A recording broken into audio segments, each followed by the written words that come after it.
Welcome to the American Institute of Stress's official podcast, Finding Contentment. The goal of this podcast is to highlight new information about stress and stress management techniques.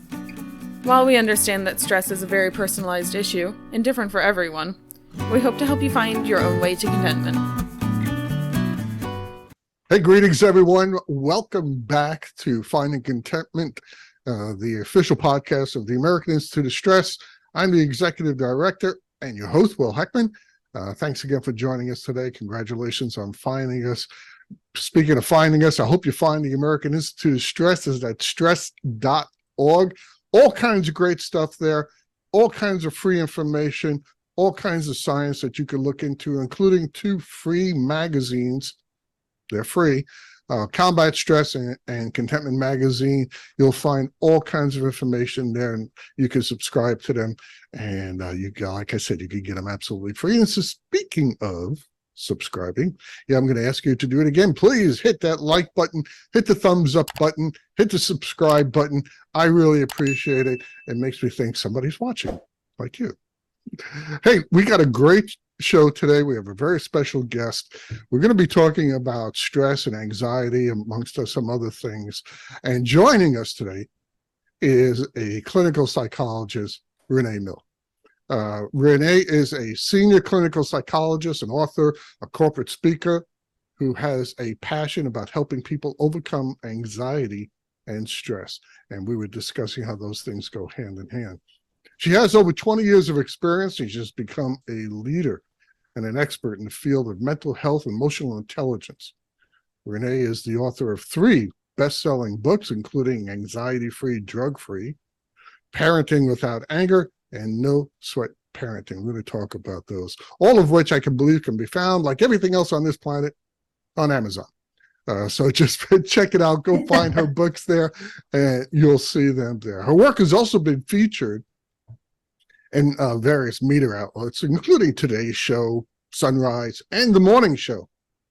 But Renee tells me her mission is to empower people emotionally in their relationships and at work. And she has developed effective courses that are practical and change people's lives for the better.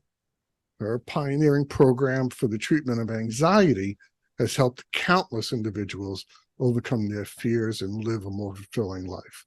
Something that you cannot do if you're filled with anxiety.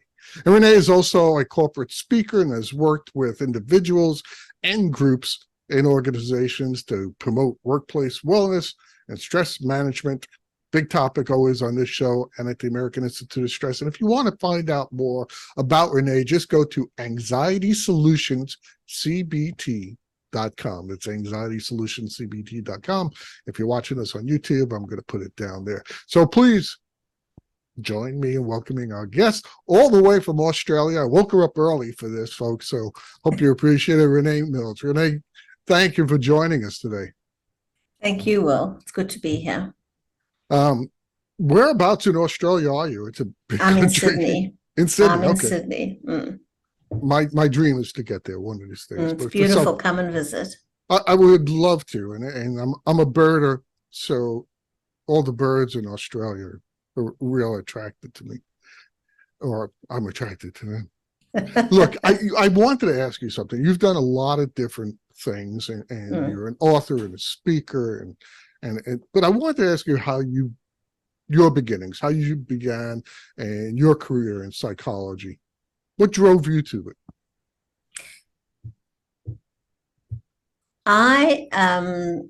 I don't have a simple answer. I can say that my life has been a journey, and it sounds like a lot of different things, but I'm actually a very consistent person who lives quite an orderly life, and I've never been, and I'll tell you what it was, but I went on a journey, and I believe in divine providence, and I've ended up here.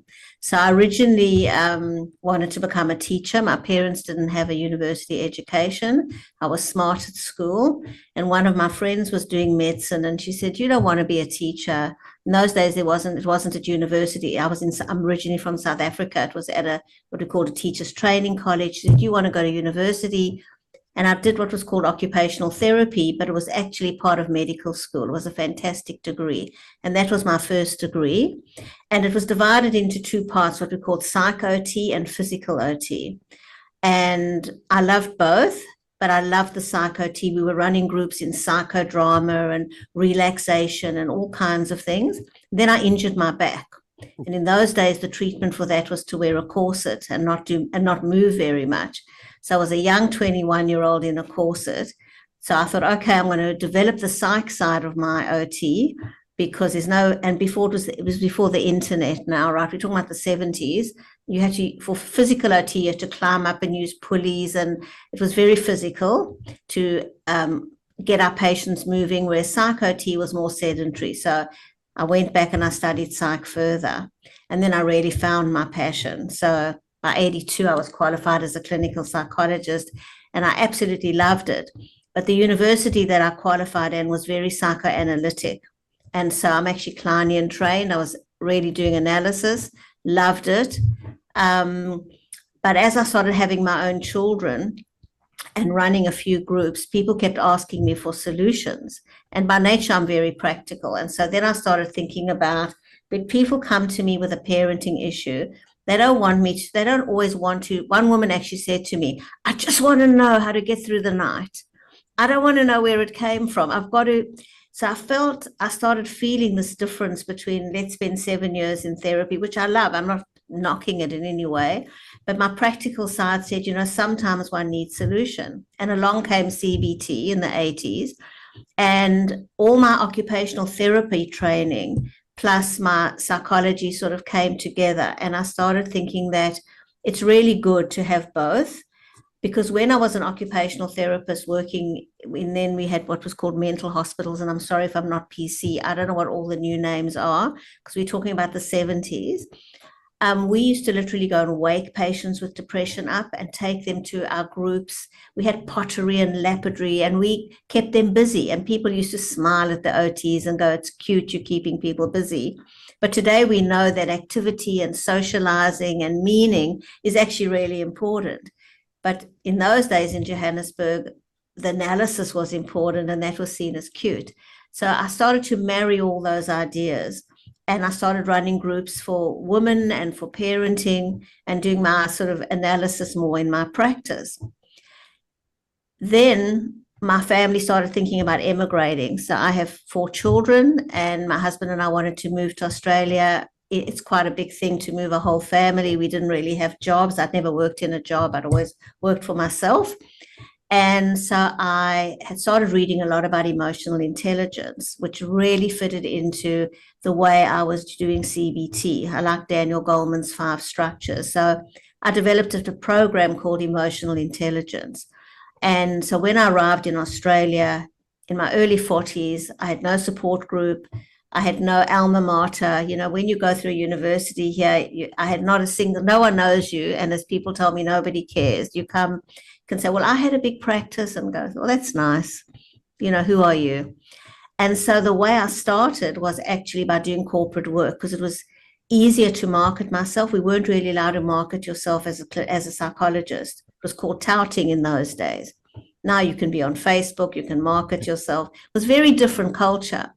And so I started a business where I would go to corporates and train emotional intelligence. So underpinning everything that I do now is this idea that emotion regulation, whether it's managing anxiety or stress or anger, is the key to be able to problem solving well, and the key to be able to move forward.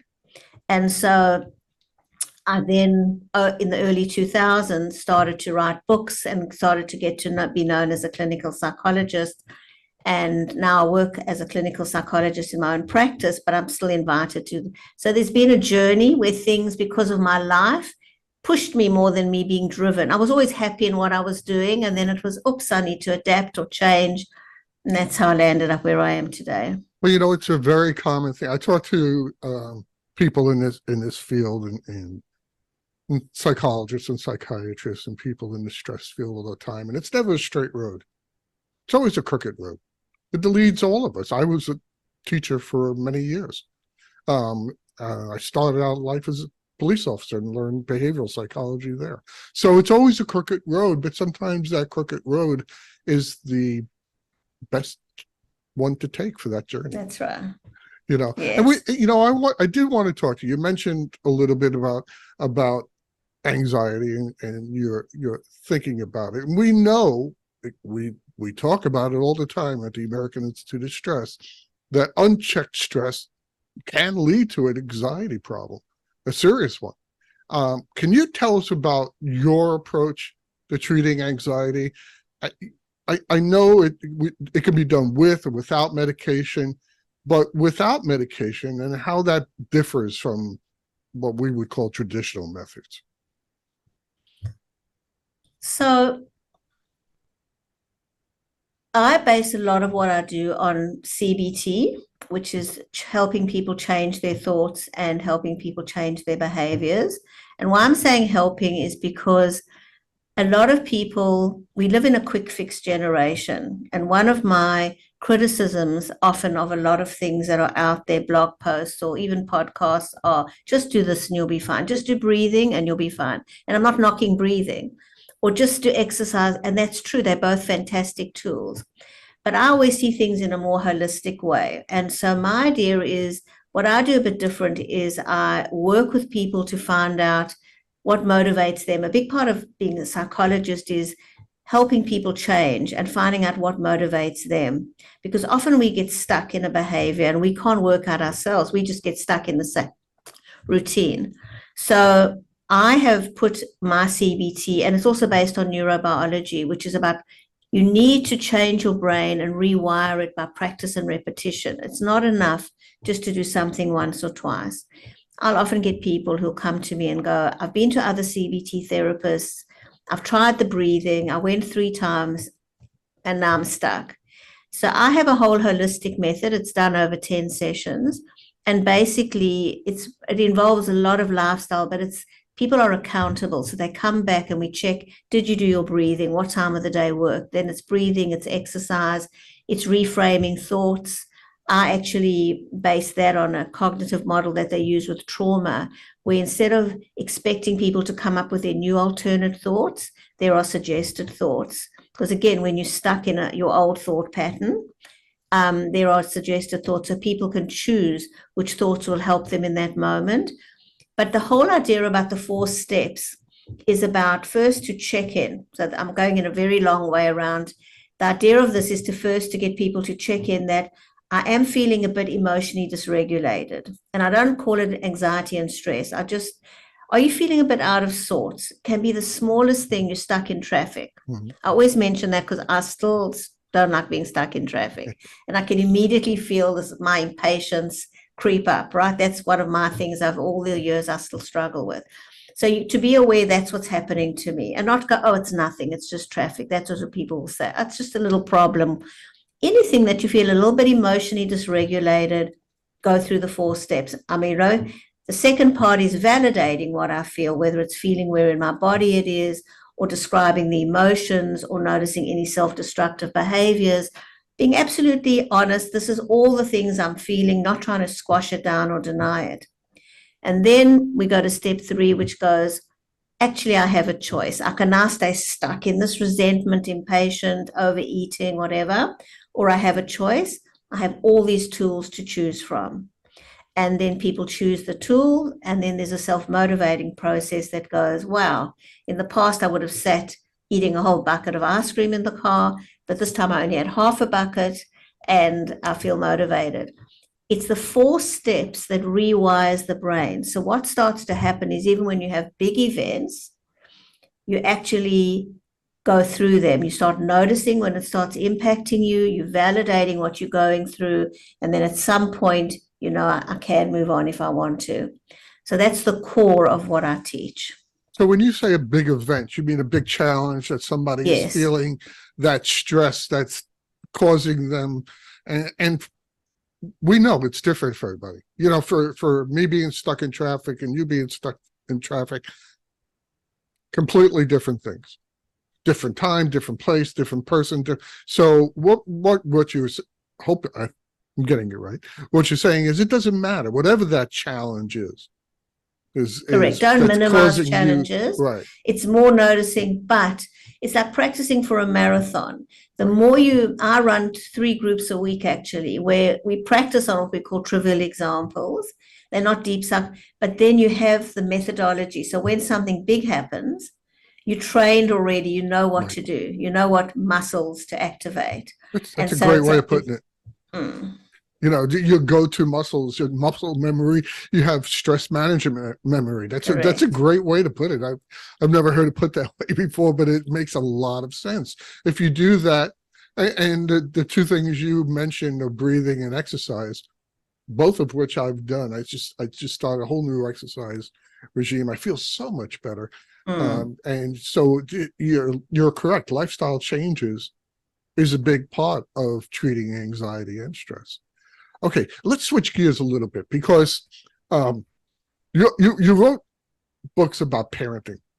Now, parenting is a big topic, and we certainly can't cover it all. But being a former teacher and having to deal with a lot of children and a lot of parents, and also being a parent, your book, Parenting Without Anger, and you challenge the idea that anger is necessary to be part of parenting, which I actually agree with.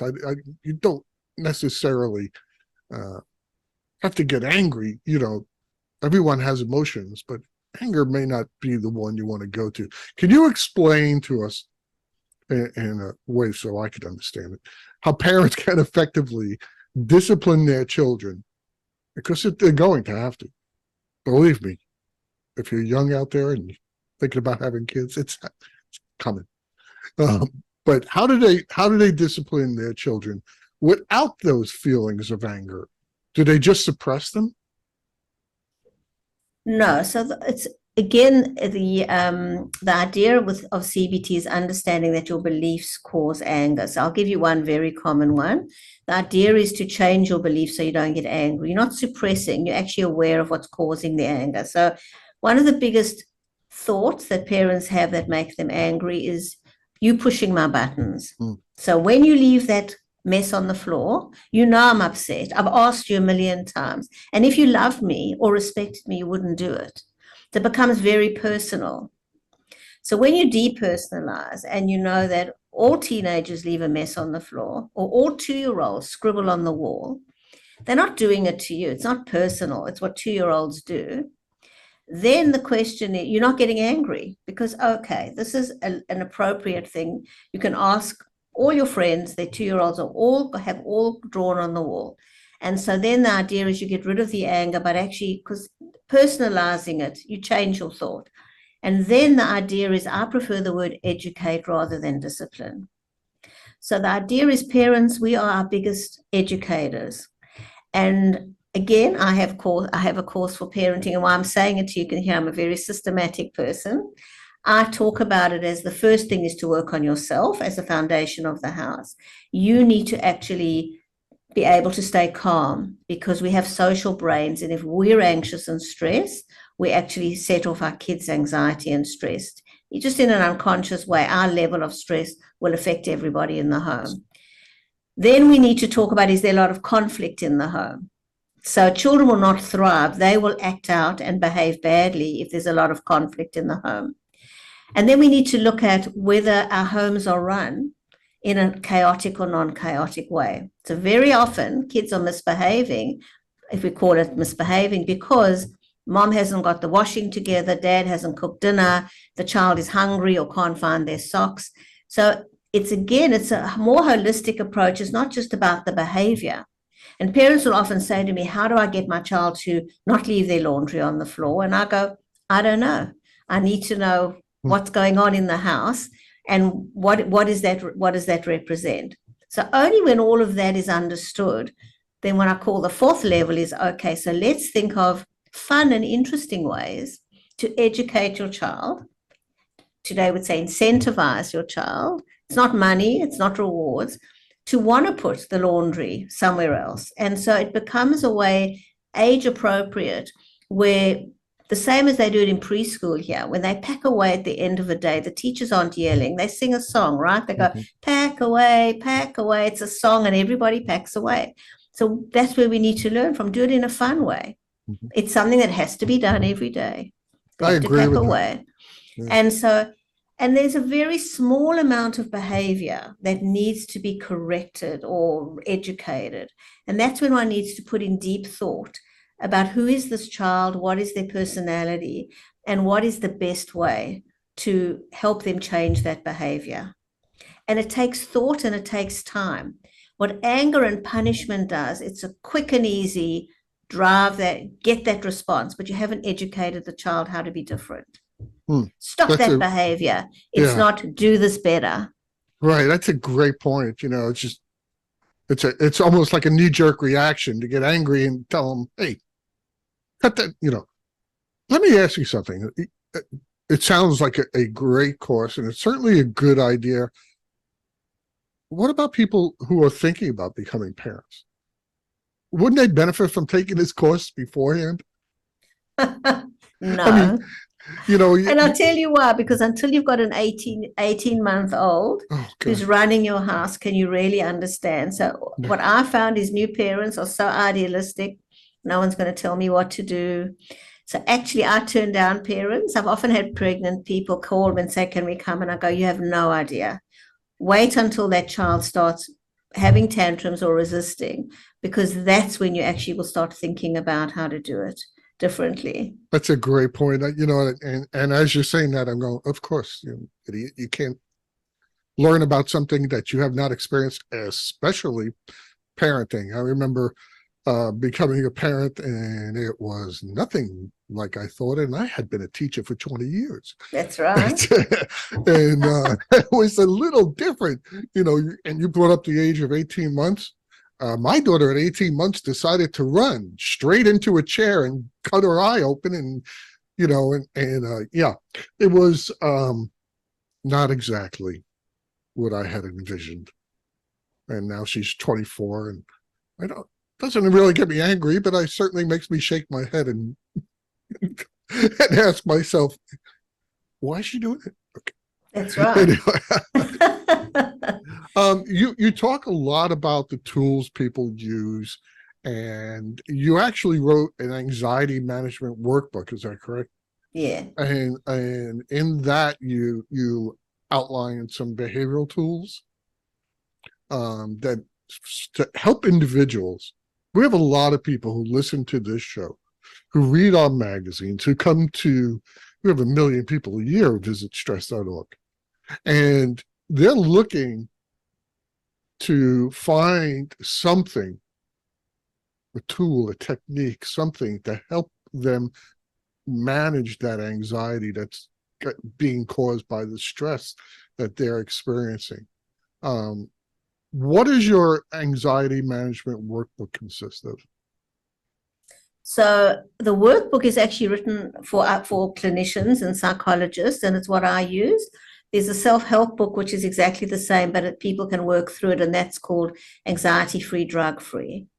So it's done, as I said, it's not one thing. It's the 4-step process is the core of it. And the idea of it is that if you do a worksheet a day for 90 days, you rewire your brain, but you then have the worksheet for the rest of your life. So when you're feeling anxious and stressed, it's not just one thing. You might do more than one tool. So the step 3 that I mentioned before has 4 types of tools. One type are thinking tools or cognitive tools. So if you're going, they're doing it specially to hurt me. My husband forgot my birthday. He knew I'd be upset. He knows it's important to me. Those are common thoughts. And so you depersonalize. Another one is realism, as opposed to romanticism. We have talking about a person who hasn't had a child yet. So we have romantic ideas of how people should behave or how the world should be. And realism, which isn't pessimism, is going, all kids draw on the wall, or sometimes I forget things. So they're different tools, but it's not a once-off, and I'm repeating myself. It's something we have to keep doing to actually change inbuilt thoughts we've had. A second type of tool I have, I call soothing emotions. And this isn't really part of CBT, but I've added it because in relationships in particular, sometimes it's not rational. For example, forgiveness. So this involves a visualization where you choose to forgive somebody because for the good of the relationship or for the good of yourself, or gratitude. Things might be tough, but people might want to choose gratitude. So I do put in emotional tools. Then the behavioral tools are things like breaking things up into part acts. So many people who are anxious are overwhelmed. And so the ability to work out what I need to do first, one day at a time, 1 hour at a time, one task at a time. And again, people find out for themselves which way they like to work, but how to break it up, that's one behavioral tool. Another behavioral tool is socializing. Pick up the phone, go out, go and find somebody that a friend. And if you don't have a friend, sometimes to call on, just go to the local coffee shop. Just get out of yourself so those are kind of very simple behavioral tools, but are proven, as I knew in my old OT days in the 1970s, get out and about in itself is very useful. Don't cocoon yourself. And then the fourth type of tool are what we call calming tools. And in that is all, whatever you prefer. Again, relaxation, meditation, mindfulness, exercise. Again, people have different calming tools that they find works for them. And again, often it changes at different times in our life. So those are the 4 categories of tools. And when you go through the 4 steps, what you do is you choose the ones that feel appropriate at that time. That makes a lot of sense, because one of the things I do hear from people is how overwhelmed they feel, and breaking it down to categories and to steps, and you can do it. You can do it. It's. I know you're feeling that anxiety. It can be. It can take over your life.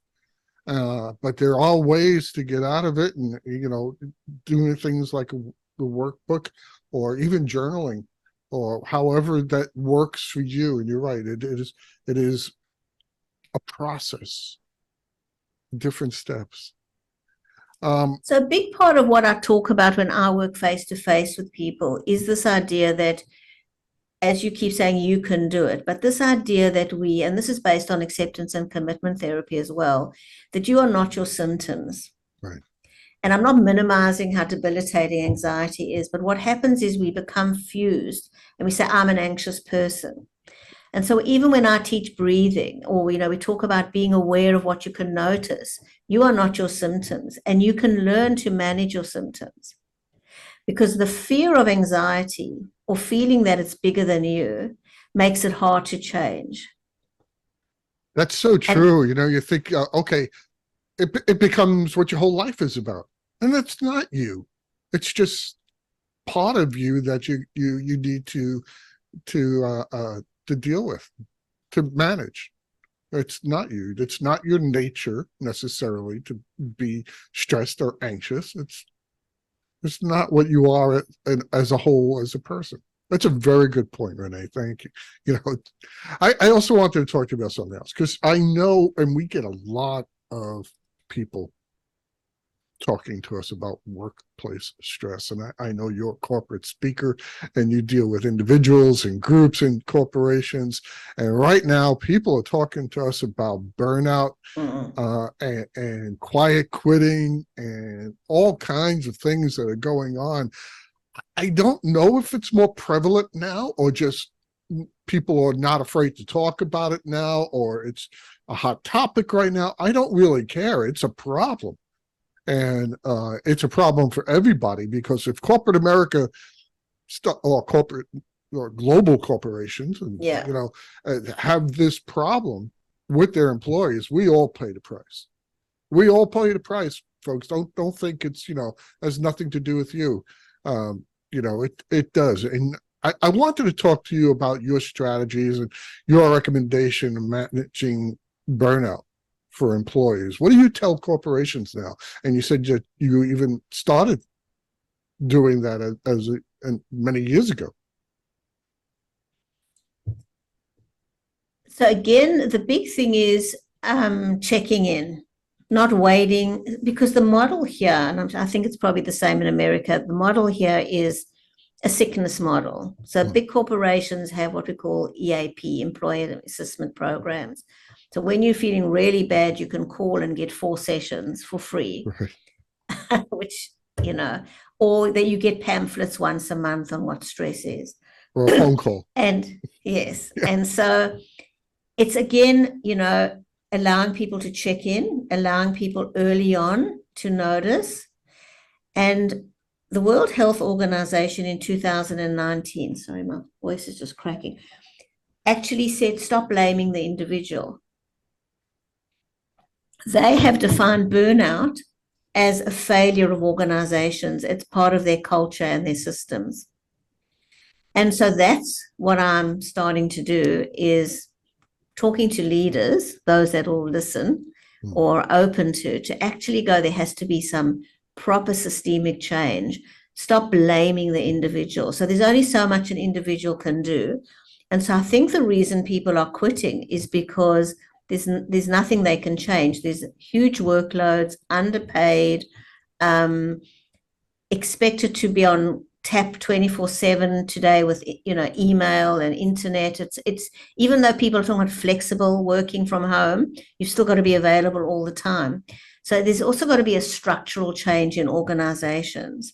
But on an individual level, one needs to look at what you can do in your own tools, but also what you can do in terms of speaking to your managers about things that need to change. But yes, it's here as well. Huge, huge burnout, people leaving, and going back to people going, is this what I want from my life? Is it all about work? The last 20 years, I think, I've seen it. This is one of the advantages of being a little bit older. You've been around for a long time. I'm talking about myself. And you can actually say it wasn't always like this. It really wasn't. No. And, people have really lost meaning. They're just working to pay the rent.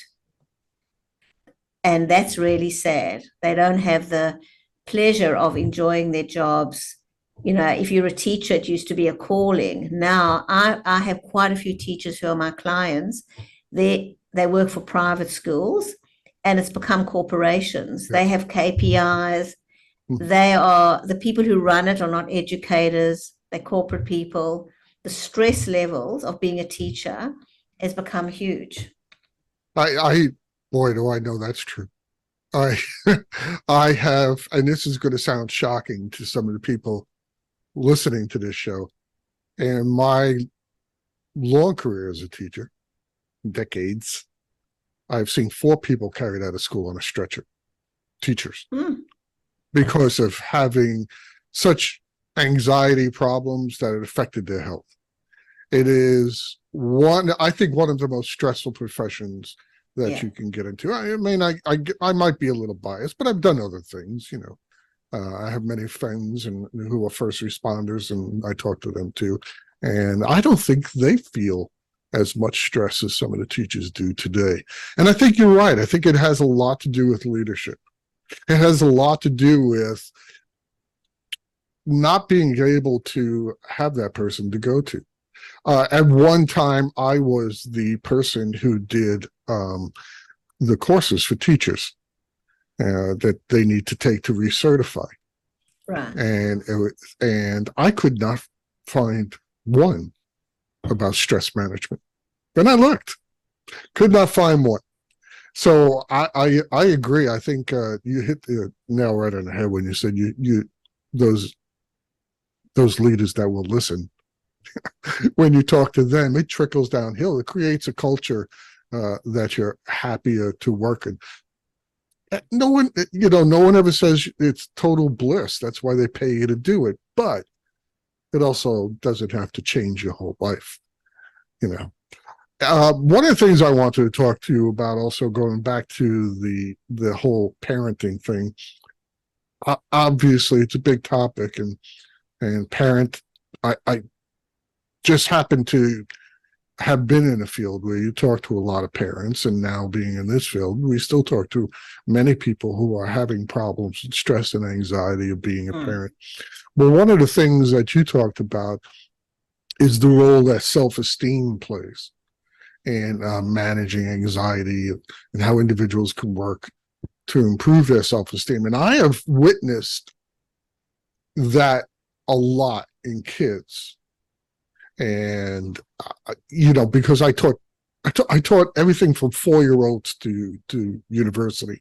I spent a good portion of my time teaching teenagers who were all insane and really good nuts. But a lot of them, they're great kids. And I really fell madly in love with some of them. They're just such great people to be around sometimes, but a lot of them have self-esteem problems. And I believe, I think that as well as you do, that self-esteem contributed to that stress and leading to that anxiety. Can you talk about that a little bit for us? Yes.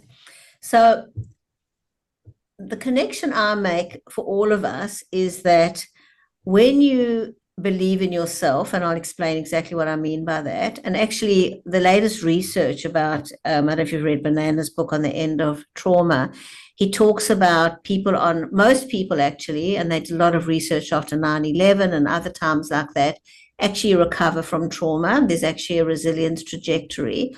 And part of one of those, there are 3 facets. One of them is the belief that I can do it. I can get through this. So how do you build that up in children? Self-esteem isn't going, I'm the best. I draw like Picasso. I play music. My mother told me like Mozart. It's not that. And I think we're making a mistake. Certainly again in Australia, kids are awarded for everything. Everybody gets an award at the end of the year. And they know that it's not true. So actually when someone says, you're the best, and you're not, none of us are the best. We're all good. We might all be good. It doesn't actually ring true. So it's very important for parents to give what's called helpful praise, but we can do this for ourselves as well as adults. So helpful praise is not, I'm the best and I can stand in front of an audience of 1,000 people. It's when I do something, what is the character trait that I'm showing?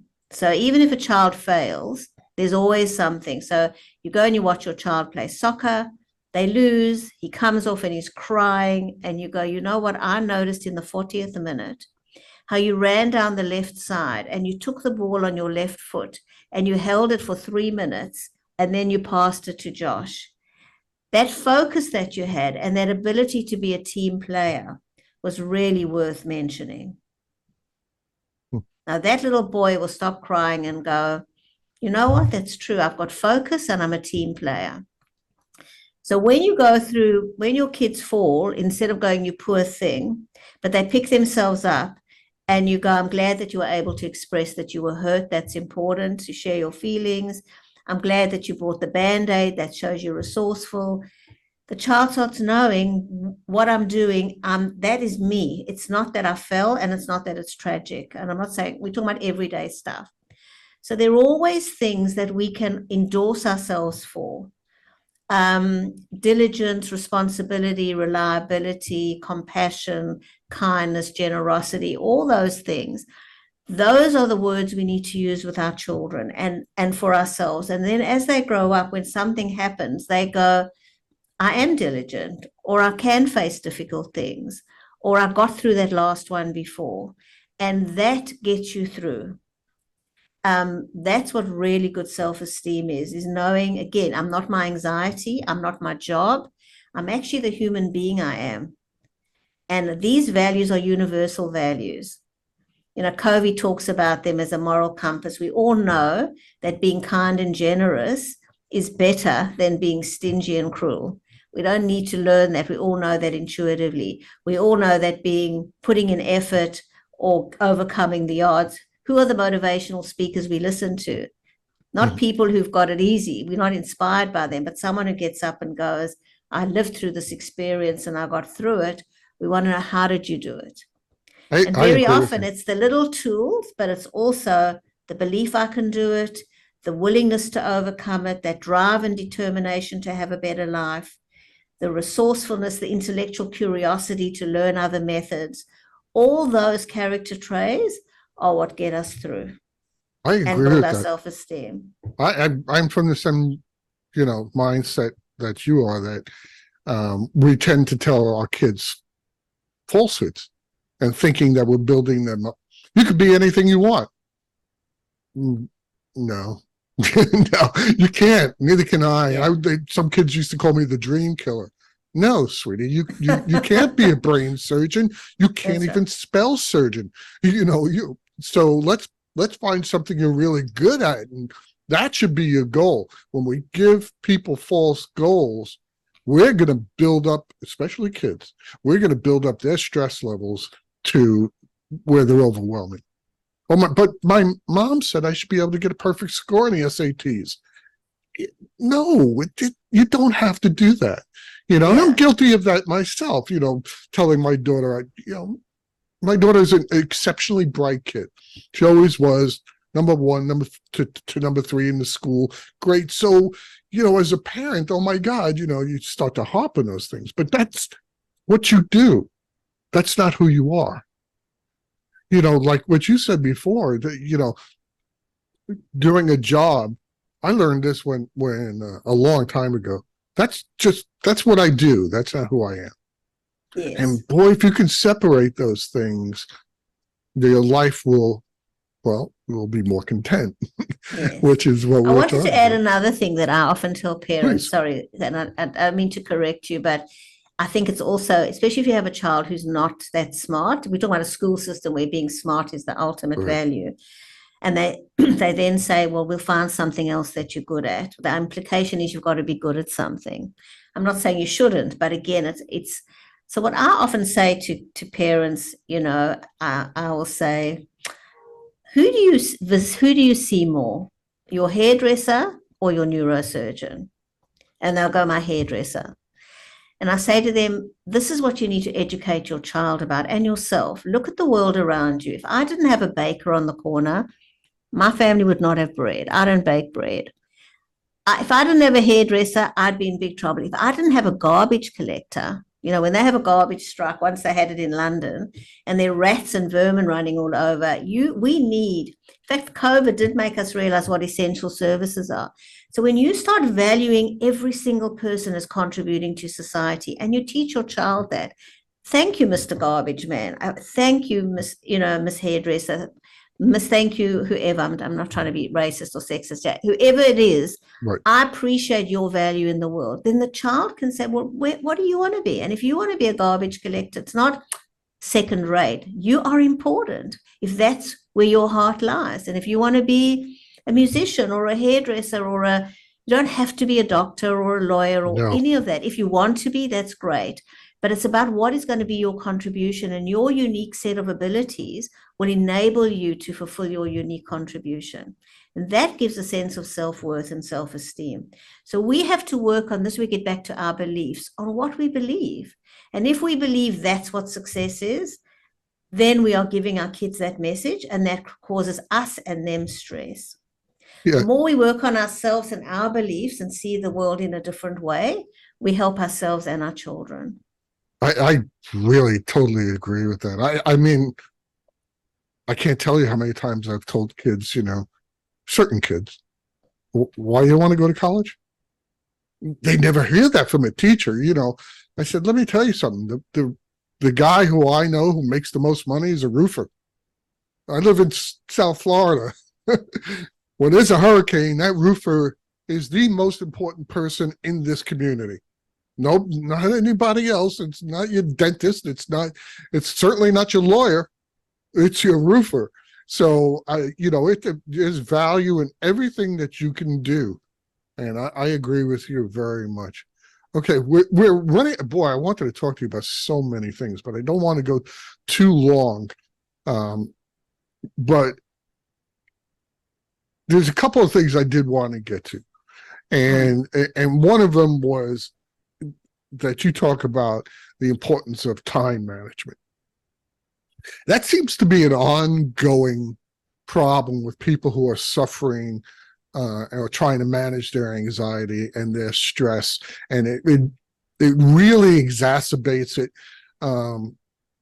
And you wrote a little bit about it, and I wanted to get that in there before we run out of time.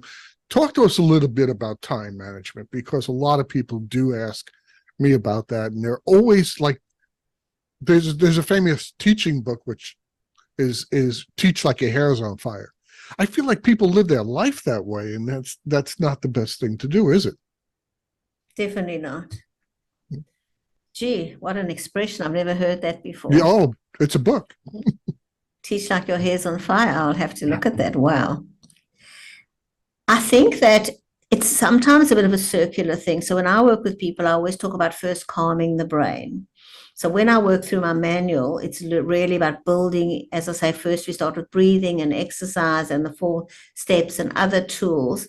And normally about session 6, we will then go into time management, because once your brain is firing on a high alert, it is chaotic and very hard to use your frontal cortex to plan and to have executive functioning. So again, this is where I get back to, it's not a one quick thing. If you're highly stressed, you need to learn to calm the brain. Once you're much calmer, the frontal cortex will kick in, and that will immediately improve that. Then another one of my sort of interests is, neurodiversity. So I'm very neurotypical. As I say, all my courses are very systematic.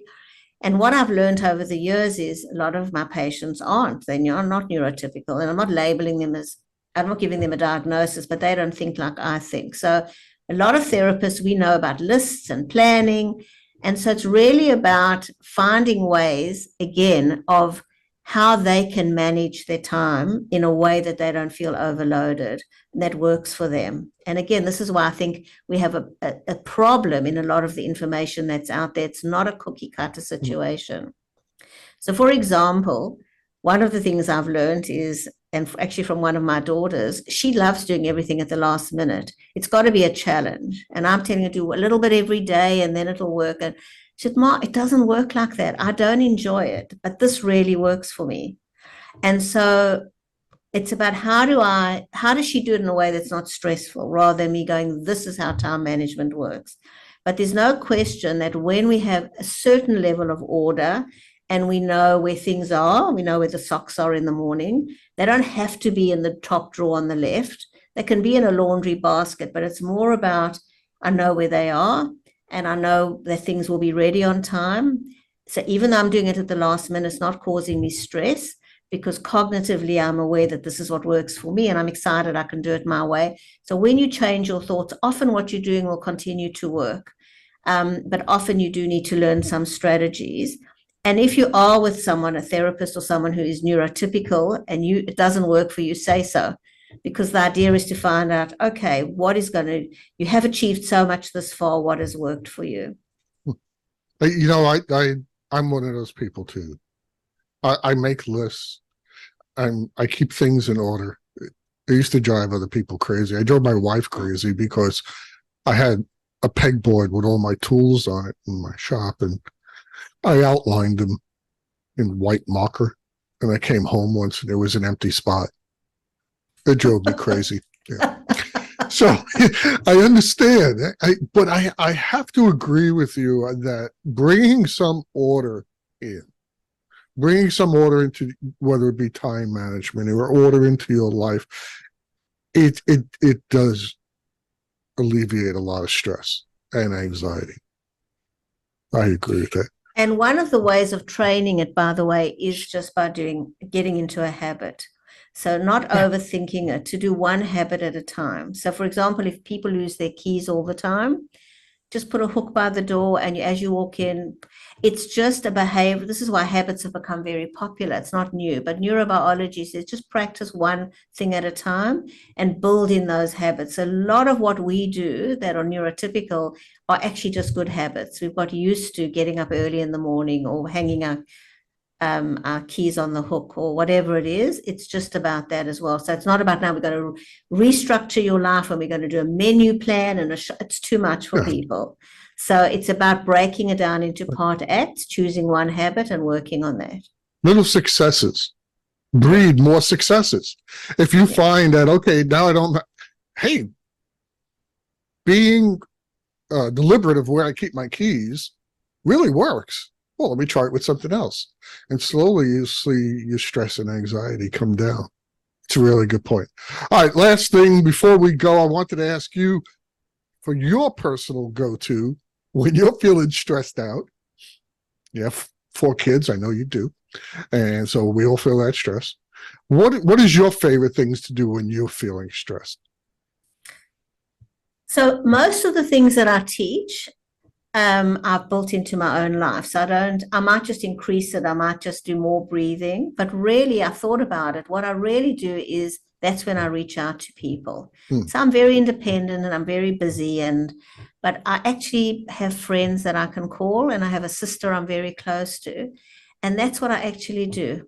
I pick up the phone and I speak to them, and I'm vulnerable. And because I don't do that a lot, I do it enough, but I don't need it all the time. But I have that support system, and that's the extraordinary thing. I'll make sure that I do reconnect, ask for help, be vulnerable, have a good cry, do what I need to do, and that really helps me get over those really difficult times. Well, that's great. Thank you for sharing that with us, Renee. And thank you for joining us again, all the way from Australia, from Sydney. I really do appreciate it. I loved all the things you have to say. Again, I'm going to put Renee's website where you can find out some more information down at the bottom. That's going to do it for us for today. Thank you for joining us. Thank you. Thank you very much. And thank everybody for joining us and finding contentment. And just as I always say, there just all the tools and techniques that you heard today. No one tool, technique, or is right for everyone. So that means you need to join us next time at Finding Contentment to see what else we have in store for you. So that's going to do it for today. I hope what Renee and what I said today helps you find contentment. So good day, everyone. Much.